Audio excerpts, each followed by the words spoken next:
और इस दिन पूरे देश में कई कार्यक्रमों का आयोजन हो रहा है। हमारा देश गांव का देश है अपना हिंदुस्तान कहां, वो बसा हमारे गांव में।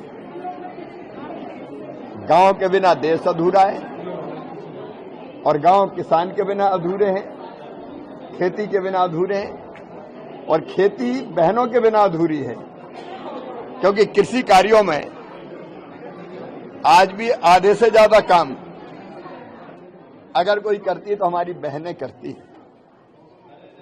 कृषि हो, पशुपालन हो, परिवार की गाड़ी बहनों की मेहनत से चलती है। लेकिन अब केवल परंपरागत काम नहीं, महिला स्वयं सहायता समूह, बहनों के एफपीओ अब केवल कृषि कार्य नहीं कर रहे, अब वो मार्गदर्शन भी कर रही है। द्रोण सखी, कृषि सखी, पशु सखी, बैंक सखी,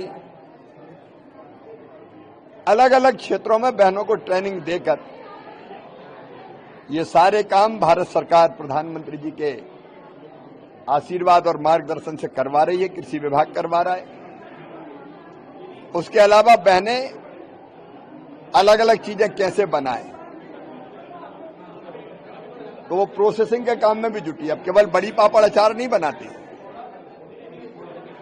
अब तो अलग अलग प्रोसेसिंग का काम, कोदों की, कुटकी की, धान की, दालों की और अलग अलग कई चीजें बना रही है, जिससे 2 करोड़ दीदियां लखपति बन चुकी है।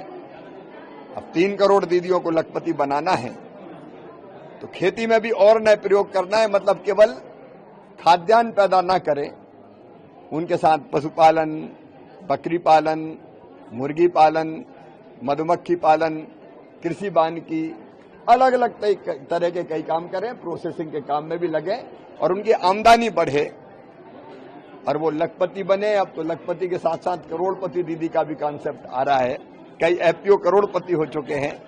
और इसलिए क्योंकि खेती बिना महिलाओं की अधूरी, ये महिला किसान दिवस है। क्योंकि किसान की बात करते हैं तो केवल पुरुषों की छवि उभरती है, लेकिन बहनों का योगदान भी बहुत अमूल्य है और ज्यादा है पुरुषों से। इसलिए उनको सम्मानित करने के लिए, उनके कामों को सम्मानित करने के लिए दिन मनाया। कितनी दी जा रही है उपकरणों और अलग अलग कई योजनाएं।